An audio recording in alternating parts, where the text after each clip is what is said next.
अनिकेत ऑफिसमधून घरी परतला त्यावेळेला रात्रीचे 12:21 झाले होते. तो लिफ्टमध्ये शिरला.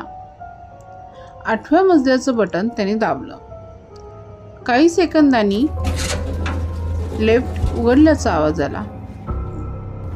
दार उघडलं, पण बाहेरचं दृश्य पाहून तो जागच्या जागी थांबला. त्याला प्रश्न पडला, हा 8वाच मजला होता? पण भिंतीचा रंग तर वेगळा होता. नेमप्लेट्स वेगळ्या होत्या. कॉरिडॉरमध्ये त्याच्या फ्लॅटचा नंबर नव्हता. क्षणभर त्याला वाटलं कदाचित चुकीच्या मजल्यावर आलो आहे मी. त्याने पुन्हा लिफ्टचं डिस्प्ले पाहिलं. त्यावर स्पष्ट लिहिलं होतं नंबर 8. ते पाहून तो गोंधळला. लिफ्टमध्ये परत शिरला. ग्राउंड फ्लोअरवर पुन्हा गेला आणि पुन्हा 8व्या नंबरचं बटन त्याने दाबलं.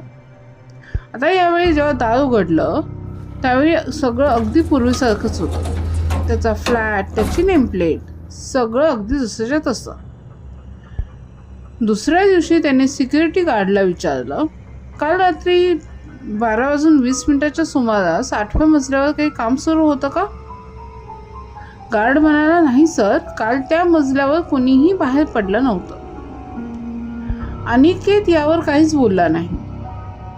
मात्र त्या दिवसानंतर जेव्हा जेव्हा तो लिफ्टमध्ये 8वं बटन दाबतो, तो दार उघडण्याआधी एकदा डिस्प्ले आणि एकदा कॉरिडॉर नक्की पाहतो. कारण त्याला अजूनही त्या रात्रीचा वेगळा 8वा मजला विसरता आलेला नाहीये. अनिकेतने त्या रात्री नेमकं काय पाहिलं होतं? थकव्यामुळे झालेला तो क्षणिक गोंधळ होता, की स्मृतीचा खेळ होता, की फक्त योगायोग? जर तुम्ही अनिकेतच्या जागी असता तर दुसऱ्यांदा त्या लिफ्टमधून बाहेर पडला असतात का? कमेंटमध्ये हो किंवा नाही लिहा. काळजी घ्या.